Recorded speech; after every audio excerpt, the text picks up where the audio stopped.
Is it safe to sleep with a humanoid in my house? Welcome back to School of Soul. I'm Adeline Atlas, 11 times published author, and this is the Humanoid Era series, where you learn everything there is to know about the new species arriving. Humanoids are being marketed as the next great convenience, capable of helping with tasks, caring for loved ones, providing companionship, and integrating into homes as service-oriented helpers.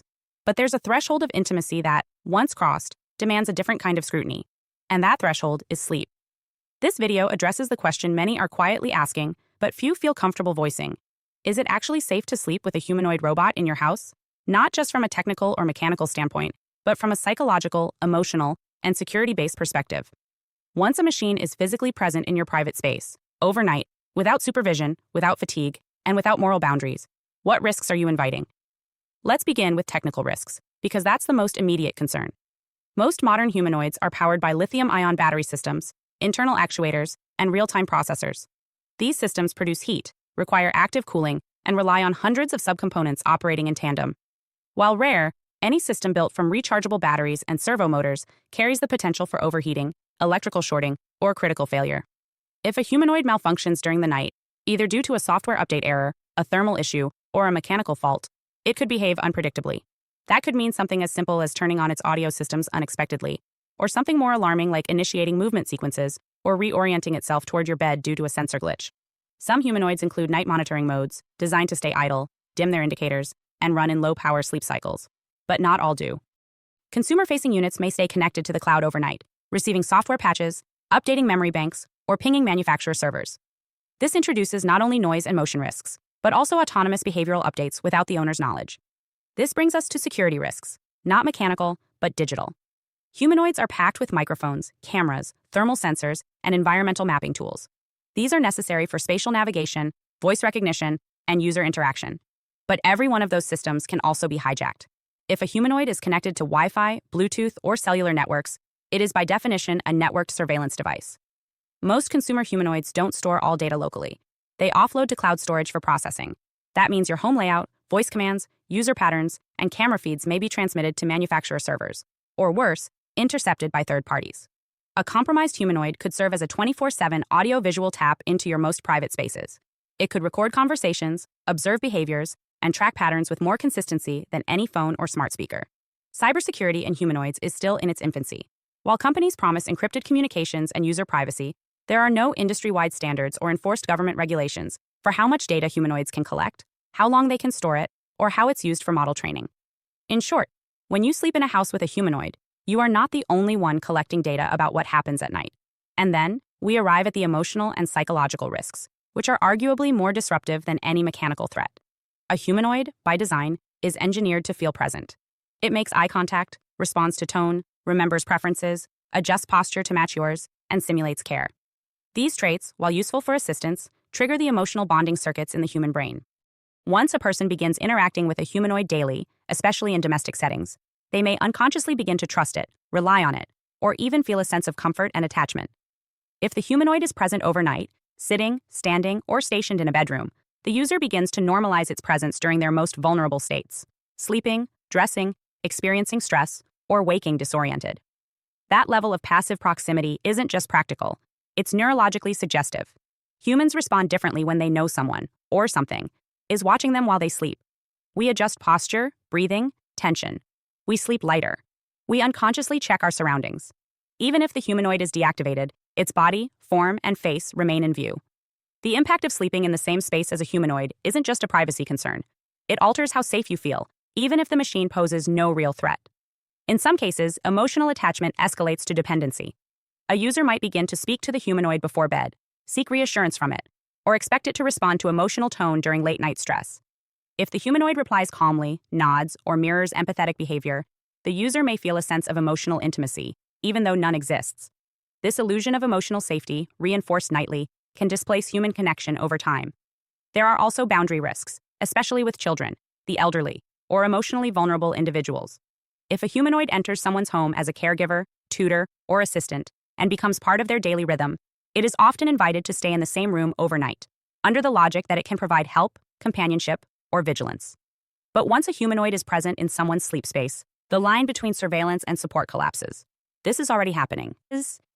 In elder care facilities across Japan and parts of Europe, Robots like Pepper, Paro, and other early humanoids are stationed in bedrooms to monitor patients, reduce anxiety, and collect sleep data.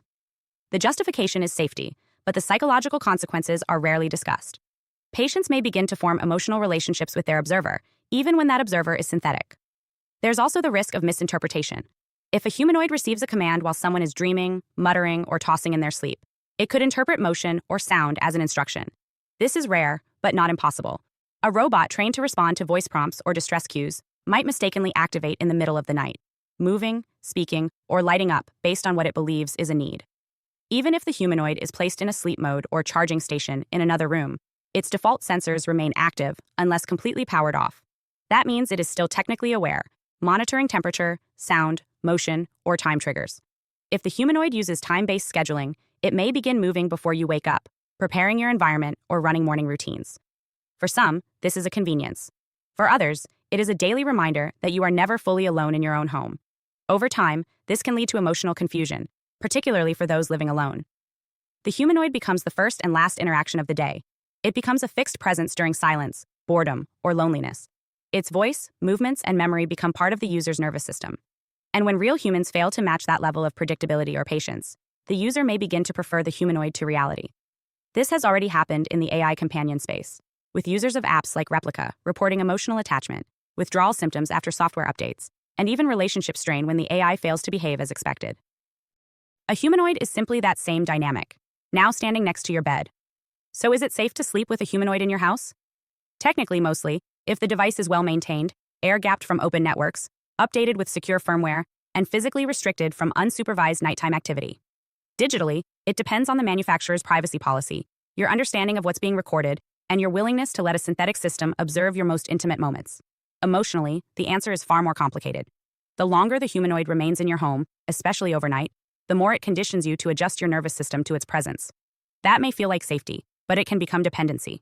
It may feel like control, but it creates a pattern of quiet surveillance. And it may feel like help, but it often reduces the likelihood that you'll reach out to another human when help is really needed. Humanoids are not evil, but they are not neutral. They are systems designed to feel acceptable. And once they're accepted in your sleep space, they're not just assistants. They're part of your psychological architecture.